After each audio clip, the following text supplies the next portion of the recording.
بسم اللہ الرحمن الرحیم۔ السلام علیکم ورحمۃ اللہ وبرکاتہ۔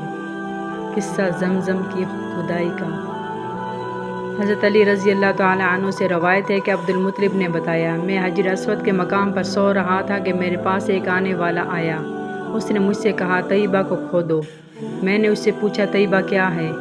مگر وہ کچھ بتائے بغیر چلا گیا۔ دوسری طرف رات پھر خواب میں وہی شخص آیا، کہنے لگا، برہ کو کھودو۔ میں نے پوچھا، برہ کیا ہے؟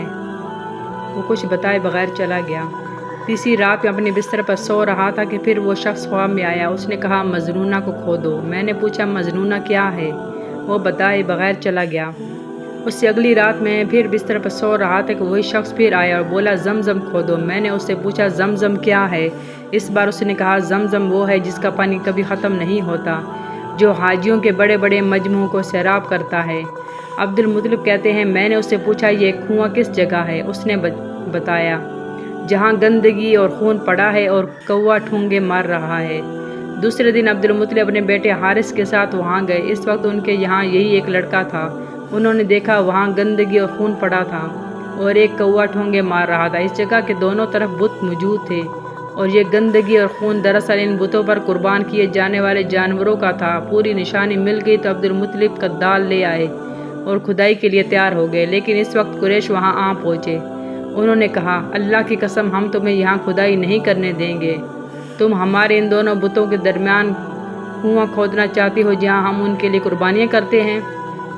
عبد المطلب نے ان کی بات سن کر اپنے بیٹے حارث سے کہا، تم ان لوگوں کو میرے قریب نہ آنے دو، میں کھدائی کا کام کرتا رہوں گا، اس لیے کہ مجھے جس کام کا حکم دیا گیا ہے میں اس کو ضرور پورا کروں گا۔ قریش نے جب دیکھا کہ وہ باز آنے والے نہیں تو رک گئے۔ آخر انہوں نے کھدائی شروع کر دی۔ جلد ہی کنویں کے آثار نظر آنے لگے۔ یہ دیکھ کر انہوں نے اللہ اکبر کا نعرہ لگایا اور پکار اٹھے، یہ دیکھو، یہ اسماعیل کی تعمیر ہے۔ جب قریش نے یہ دیکھا کہ انہوں نے کنواں تلاش کر لیا تو ان کے پاس آ گئے اور کہنے لگے، عبد المطلب، اللہ کی قسم، یہ ہمارے باپ اسماعیل علیہ السلام کا کنواں ہے، اس پر ہمارا بھی حق ہے، اس لیے ہم اس میں تمہارے شریک ہوں گے۔ یہ سن کر عبد المطلب نے کہا، میں تمہیں اس میں شریک نہیں کر سکتا، یہ مجھ اکیلے کا کام ہے۔ اس پر قریش نے کہا، تب پھر ہم اس معاملے میں تم سے جھگڑا کریں گے۔ عبد المطلب بولے، کسی سے فیصلہ کروا لو۔ انہوں نے بنو سعد ابن حزیم کی کہنہ سے فیصلہ کرانا منظور کیا۔ یہ کہنہ ملک شام کے بالائی علاقے میں رہتی تھی۔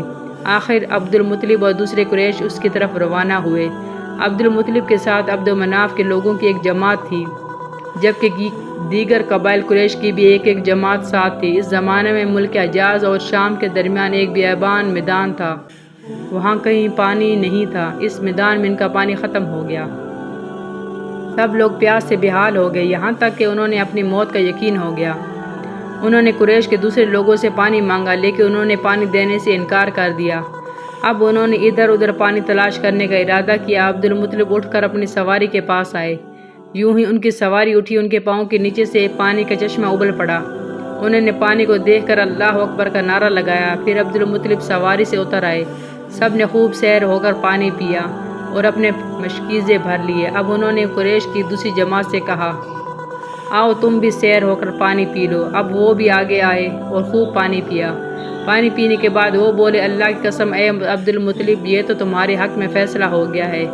اب ہم زمزم کے بارے میں تم سے کبھی جھگڑا نہیں کریں گے۔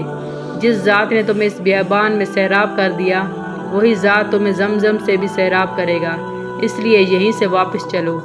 اس طرح قریش نے جان لیا کہ اللہ تعالیٰ عبد المطلب پر مہربان ہے، لہٰذا ان سے جھگڑنا بے سود ہے اور کہنے کے پاس جانے کا کوئی فائدہ نہیں۔ چنانچہ سب لوگ واپس لوٹے۔ واپس آ کر عبد المطلب نے پھر کنویں کی کھدائی شروع کی۔ ابھی تھوڑی سی کھدائی کی ہوگی کہ مال دولت، تلواریں اور زریں نکل آئی۔ اس میں سونا چاندی وغیرہ بھی تھی۔ یہ مال دولت دیکھ کر قریش کے لوگوں کو لالچ نے آ گھیرا۔ انہوں نے کہا، عبد المطلب سے کہا، عبد المطلب، اس میں ہمارا بھی حصہ ہے۔ ان کی بات سن کر عبد المطلب نے کہا، نہیں، اس میں تمہارا کوئی حصہ نہیں، تمہارے انصاف کا طریقہ اختیار کرنا چاہیے۔ آؤ 500 کے تیروں سے قرار ڈالیں۔ انہوں نے ایسا کرنا منظور کر لیا۔ 2 تیر کعبے کے نام سے رکھے گئے، 2 عبد المطلب کے اور 2 قریش کے باقی لوگوں کے نام کے۔ پانسا پھینکا گیا تو مال اور دولت کعبہ کے نام نکلا، تلواریں اور زریں عبدالمطلب کے نام اور قریشیوں کے نام کے جو تیر تھے وہ کسی چیز پر نہ نکلے۔ اس طرح فیصلہ ہو گیا۔ عبدالمطلب نے کعبے کے دروازے کو سونے سے سجا دیا۔ زمزم کی کھدائی سے پہلے عبدالمطلب نے دعا مانگی تھی، اے اللہ اس کی کھدائی کو مجھ پر آسان کر دے، میں اپنا ایک بیٹا تیرے راستے میں ذبح کروں گا۔ اب جب کہ کنواں نکل آیا تو انہیں خواب میں حکم دیا گیا کہ اپنی منت پوری کرو، یعنی ایک بیٹے کو ذبح کرو۔